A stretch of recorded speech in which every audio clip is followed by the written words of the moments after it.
ক্রমে ভয়াবহ রূপ নিচ্ছে পশ্চিম শিলচর সহ বড়খোলার বন্যা পরিস্থিতি। বড়কোহারান নদীর জলস্তর অস্বাভাবিকভাবে বৃদ্ধির ফলে স্থানে স্থানে বিধ্বস্ত হয়ে পড়েছে জনজীবন। বড়খোলা ও পশ্চিম শিলচর এলাকার অসংখ্য গ্রাম ইতিমধ্যেই বন্যার জলে প্লাবিত করেছে। মানুষের বাড়িঘর সহ দোকানপাট, বাজারহাট ইত্যাদি ইতিমধ্যেই জলের তলায়, ফলে হাহাকার পরিবেশের সৃষ্টি হয়েছে বন্যাক্রান্তদের মধ্যে। রবিবার বন্যা কবলিত পশ্চিম শিলচর এলাকা পরিদর্শন করেছেন জেলা কংগ্রেস সভাপতি অভিজিৎ পাল। নবনির্বাচিত জেলা পরিষদ সদস্য নুরুল ইসলামকে সঙ্গে এদিন পশ্চিম শিলচর এলাকার বন্যা পরিস্থিতি অঞ্চলে গিয়ে পরিস্থিতির খোঁজখবর নেন অভিজিৎ। বন্যাক্রান্তদের উদ্ধার সহ পর্যাপ্ত ত্রাণ বন্টনের দাবি জানান অভিজিৎ।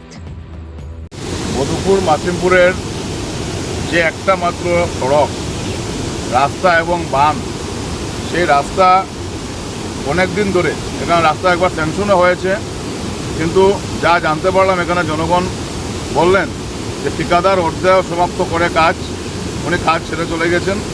এবং এই রাস্তার জন্য এলাকার মানুষ আজকে এই বন্যায় প্রত্যেকের ঘরের মধ্যে জল, এই রাস্তার উপর দিকে জল অতিবাহিত হচ্ছে।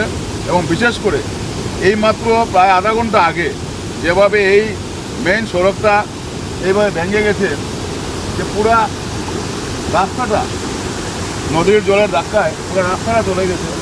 এই এলাকার মানুষ এখন আর চলাচলের মধ্যে কোনো রাস্তা নেই। এই রাস্তাটা একটা দুর্বিষহ অবস্থা।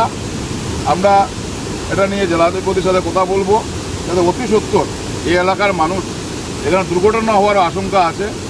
আমরা সাধারণ জনগণকে অনুরোধ করবো এত অঞ্চলের মানুষকে যেন এই রাস্তা থেকে যেন রাত্রে নেশা চলাচল না করেন এবং অতি সত্বর যেন এখানে একটা ব্যবস্থা করে দেওয়া হয়।